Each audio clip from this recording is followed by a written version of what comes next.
नीरज, जिस तरह से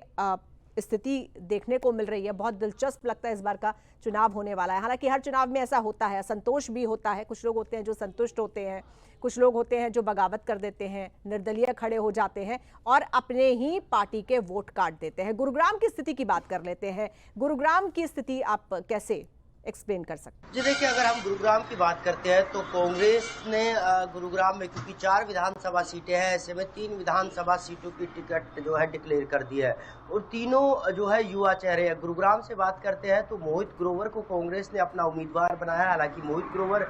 जो है दूसरी बार चुनावी मैदान में है। पिछली बार उन्होंने निर्दलीय चुनाव लड़ा था और मात्र 36 साल उम्र है। तो वहीं अगर बादशाहपुर विधानसभा सीट की बात करें, जो कि हरियाणा की सबसे बड़ी विधानसभा सीट है, 5,16,000 मतदाता है, उन्होंने एक ऐसे उम्मीदवार को टिकट दिया है जो हुड्डा गुट से आते हैं और पहली बार चुनाव लड़ रहे हैं। 32 साल उनकी उम्र है और मुकाबला एक ऐसे शख्स से बीजेपी के से जो 3 बार के कैबिनेट मंत्री है, यानी राव नरबीर सिंह से सीधा मुकाबला है। तो वहीं पटौदी की बात करें तो परल चौधरी को पटौदी से कांग्रेस ने अपना उम्मीदवार बनाया है और उनका मुकाबला होगा बीजेपी की बिमला चौधरी से। और बिमला चौधरी मनोहर सरकार में एमएलए रह चुकी है। हालांकि 2019 में उनका टिकट काट दिया गया था, तो एक बार फिर उनको जो है यहाँ से उम्मीदवार बनाया है। तो वहीं सोना की बात करते हैं तो सोना विधानसभा की सीट अभी भी जो है वो कांग्रेस ने होल्ड पर रखी हुई है, यानी अभी तक कांग्रेस का उम्मीदवार नहीं उतारा है। तो बीजेपी ने एक बार फिर पूर्व विधायक तेजपाल तंवर पर अपना दाव लगाया है और तेजपाल तंवर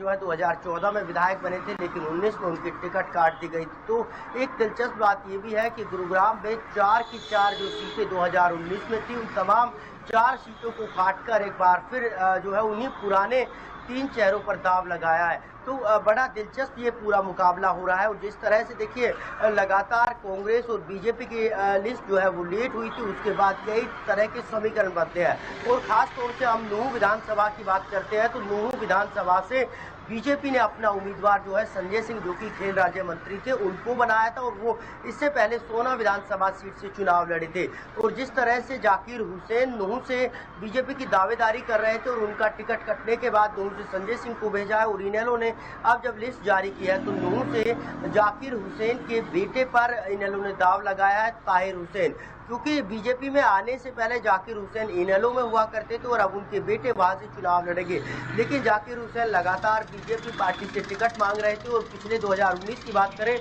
तो जाकिर ने बीजेपी की टिकट से वहां से चुनाव लड़ा था। एक बड़ा चेहरा जो है वो नूंह से था, तो नूंह का अब त्रिकोणीय मुकाबला जो है कहीं ना कहीं हो गया है, क्योंकि इनेलो ने पुराने चेहरे पर दाव लगाया है और एक बड़े नेता के बेटे को टिकट दिया है। तो वहीं अगर हम कांग्रेस की बात करते हैं तो आफ्ताब अहमद, जो हुड्डा सरकार में परिवहन राज्य मंत्री थे, उनका मुकाबला होगा। तो वहीं इस बार की अगर हम बीजेपी से बात करें तो खेल राज्य मंत्री संजय सिंह का मुकाबला होगा, यानी तीनों एक बड़े चेहरे और त्रिकोणीय मुकाबला यहाँ होता हुआ दिखाई देगा। तो वहीं बादशाहपुर सीट की बात करें, सोना सीट की बात करें, पटौदी या गुरुग्राम, तमाम सीटों पर जो मुकाबला है वो त्रिकोणीय है या फिर 4 लोगों के बीच होता हुआ दिखाई दे रहा है। लेकिन कांटे की टक्कर की हम बात करें तो कांग्रेस और बीजेपी के बीच होती हुई दिख रही है। लेकिन इस बीच क्योंकि जिस तरह से इस बार निर्दलीय चुनाव जो है सबसे ज्यादा पूरे हरियाणा में जो दावेदार है या उम्मीदवार है वो लड़ रहे हैं, तो कुल मिलाकर ये भी कहा जा सकता है कि जब 8 तारीख को रिजल्ट आएगा तो कहीं ना कहीं निर्दलीय जो विधायक बनेंगे उनकी कहीं ना कहीं इस बार चांदी हो सकती है या फिर हो सकता है कि वो मंत्री बनते हुए दिखाई दे। क्योंकि लगातार जिस तरह से फूटबाजी तमाम राजनीतिक पार्टियों में देखने को मिली थी और यही कारण होता है कि आखिरी वक्त तक तमाम राजनीतिक पार्टियां अपने पत्ते नहीं खोलती। और जिस तरह से रीजनल पार्टी की हम बात करें, चाहे इनेलो की बात करें, जेजेपी की बात करें, वो हालांकि अभी भी इस